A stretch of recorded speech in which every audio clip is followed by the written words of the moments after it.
Hello and welcome. Today we're going to have a look at this EART Corsair NK-C3. We're going to check out the specs, hear some tones, see what other alternatives there are in this price range and if it could be a good option for you. So let's get to it. Here's the specs. Specs for the EART NK-C3 Corsair. We have a roasted mahogany body with a flame maple veneer with a gloss finish. This particular finish is called Trans Blue. Finished off with a 3-ply mint pickguard. Ugh. More on that later. It weighs in at 7.4 pounds and the body is a respectable 44.2mm thick. It's an HSS pickup configuration. The info on the pickups is a bit misleading. They're called EART standard ALV pickups, which you'd think would mean Alnico 5, but if you look further on the EART website, they're listed as ceramic bar magnet pickups. The middle pickup is RWRP, so you'll get that nice hum cancelling on 3 out of the 5 positions. The controls are 1 volume, 1 tone and a 5-way selector switch. The hardware is chrome finished and we've got an EART 2-point synchronised trim. We've got a decent neck heel access here. It's not as contoured and rounded as some, but it's better than the Fender standard square block. It's of course a bolt-on construction. The neck and fretboard are roasted maple with a satin finish. It's a compound neck profile U to C shape, 25.5 inch scale length, and a compound fretboard radius of 7.25 to 9.5 inches.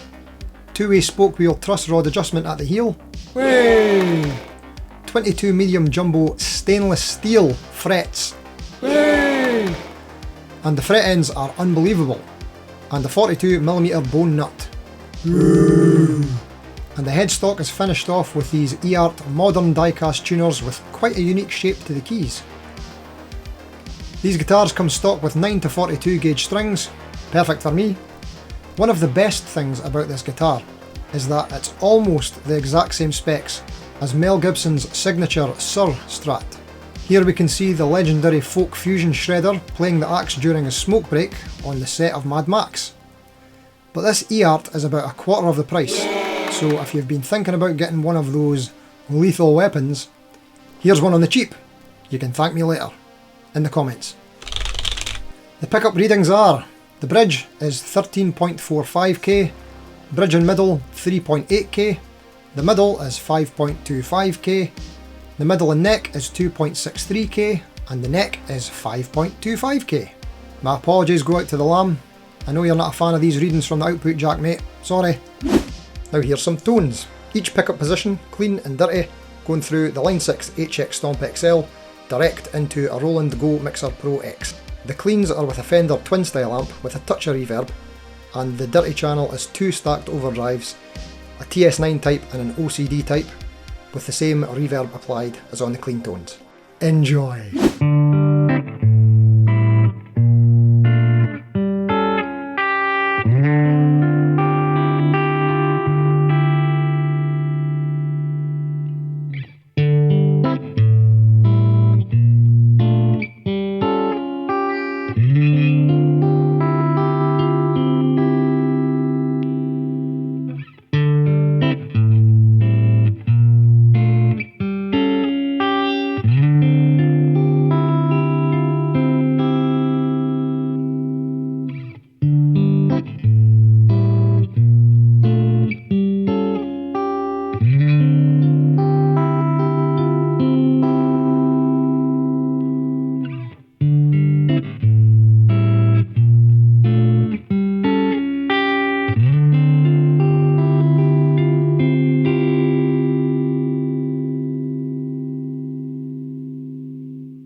So that's what it sounds like.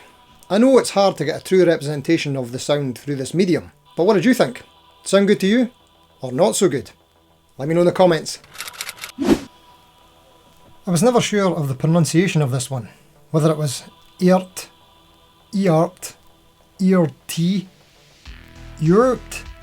So I asked in another video recently if anyone knew, and friend of the channel and subscriber Karl B and the Rocco Cat swooped in with the details. Cheers mate! The company is Electroacoustic Arts, so it stands for EARTS. EART. Great to know, but weirdly, EART also have a version of their logo that looks like this, and with the red T that makes it kind of look like EART, adding to the confusion. In my humble opinion, they should have made the E red. You know what? It doesn't matter. Let's crack on. Okay, pros and cons. Let's start off with the pros. There's plenty. On paper, this ticks most of my dream spec list boxes. Shout out to Mel Gibson. And the price is very competitive. So it's got the roasted maple neck, stainless steel frets, the truss rod access at the heel here. It's an HSS Strat style guitar with a 2-point trem and some nice comfort contouring. The roasted maple neck. This is a favourite feature of mine. It's got to the point where it's almost a deal breaker to not have a roasted maple neck on a new guitar for me. I've always preferred the look, the feel and the tone. Yes, the tone. On you go. So for me, roasted maple is the new preference over standard maple. Advertised stability claims aside, I just think it looks better. And this one is the perfect shade.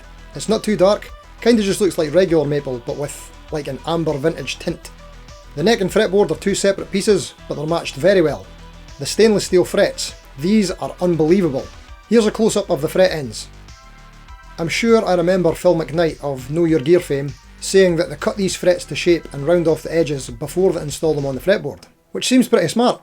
One potential downside that some people have noted is that the fret ends don't go all the way to the end of the fretboard, so some people have issues with the strings slipping past the frets, but I've never experienced this problem on this. It's HSS, it's got a 2-point trem, truss rod access at the neck heel. This should be the standard on all new guitars these days. It's 2023, come on! While we're talking about the pros, this is actually the third one of these guitars that I've had. Let me explain. This is a good story, you might like this.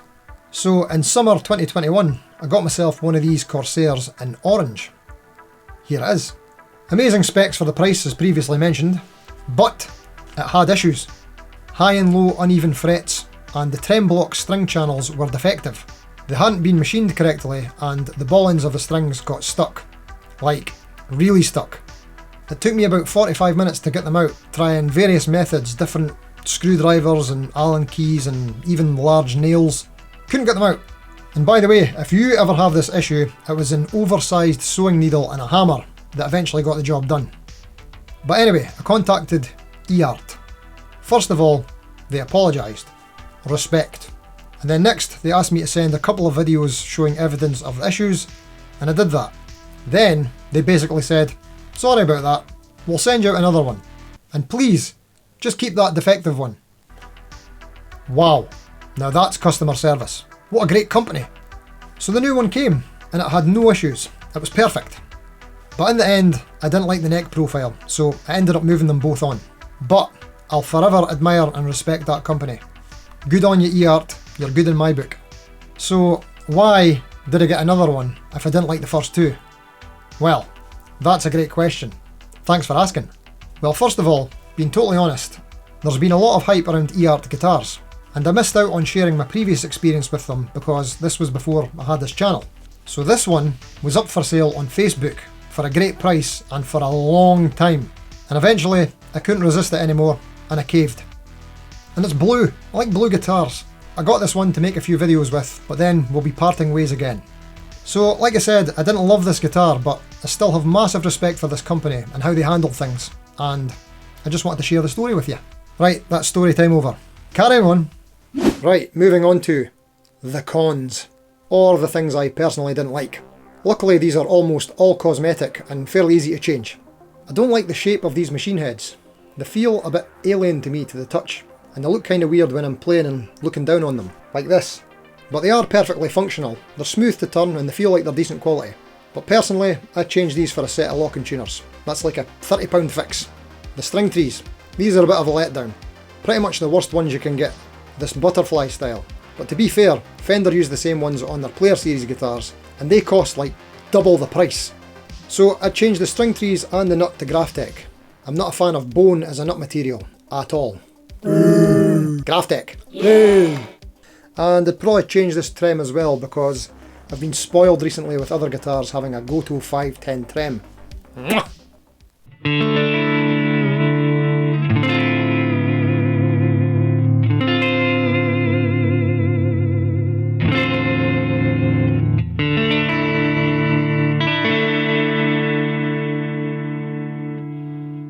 The pickups, as I mentioned before, they're not really to my taste. They're okay, they're ceramic. I'd prefer something more vintage voiced, that's just my thing. But at the price of this, you could easily get something more suited to your taste for not a lot of cash overall. The aesthetics. Now, it turns out I'm overly sensitive to pickguard colour and plastics mismatches on guitars. And for me, this is one of the worst out there. In the close-ups, the camera picked up the blues a lot more than it looks in real life. It kind of looks more like this, a bit more understated and harder to see the grain. But the close-ups make it look really good. But I wouldn't say it's a true representation of how it really looks to the human eye. But that's not really the issue. The issue is the pickguard. I'm usually quite critical of guitar companies' pickguard choices because I'm like a renowned guitar fashion expert. And if you don't believe me, you can check out that video up there, alright? That'll prove everything. It's true. You can get this guitar in several different finishes, all with this really nice looking flame veneer. We've got blue, red, orange, purple, green, black. I don't know if they're true. I'm going to put them up on screen and see what we actually do have. But in every single case, they go with the mint green pickguard, which I think is the single worst choice that you could go for on these finishes. But then, they make it even worse with the black knobs, switch tip and plastics for the pickup covers. I don't like it. So you can see on the other two of these that I had, the better one out of the two, I went and got a custom made pickguard, exact same specs, in black, and I put some white pickup covers on and some amber speed knobs, and in my opinion it looks way better. What do you think?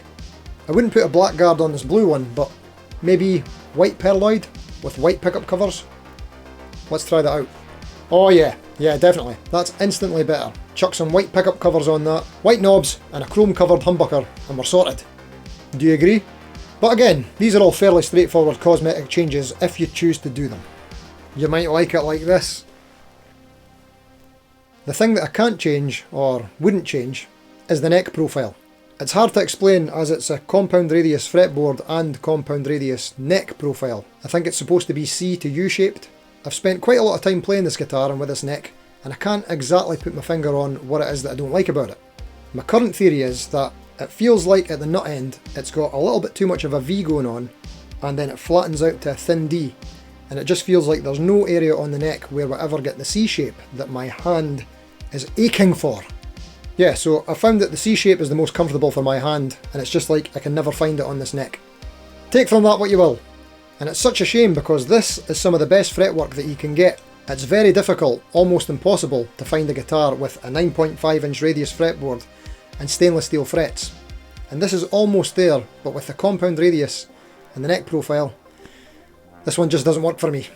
Let me know if you know of any other guitars that have a 9.5 inch radius and stainless steel frets. For under £1,000, Stratish style would be ideal. Thanks. So that's all the cons. There's not really that much, is there? I mean, I think the pros far outweigh the cons, and you're probably not as sensitive to a lot of the things I am, so... Now, usually at this point in the video, I'd be starting to look at what the competition is in this price range, but this time, I'm going to go one further. In fact, I'm going to go 4 further. I'm going to do a 4-way shootout with the following 4 guitars, which I believe to be the biggest competition to this guitar at this price point. We're going to do the Jet JS450, a Harley Benton Fusion. This is a Fusion 2, but we're going to pretend it's a Fusion 3 and that I've not modded it. All will be revealed in the video. And this Fasley Sunrise Series Shore. So if that sounds like something you might be interested in, maybe you could even subscribe to the channel. Eh? Maybe. Maybe not. Do what you want. It will take a wee while for these vids to come out, as I've got a load of half-baked projects on the go at once that I need to complete, so please be patient. Okay, so what did you think of this EART Corsair NKC3? Would you give one a go? Let me know in the comments. Or if you've had any experience with any EART guitars before, let me know. What did you think of them? And if you're still here and you enjoyed the video, why not prove it and give it a wee like, a wee thumbs up. Apparently, it helps the channel. Or you might even want to take it further than that if you're ready for a bigger commitment, and you can even subscribe to the channel, which I'm told is free. So there's something to think about. You might even like it. I mean, the rest of the stuff's pretty much all like this, so at least you know. Okay, thanks for watching. Until next time. See you later.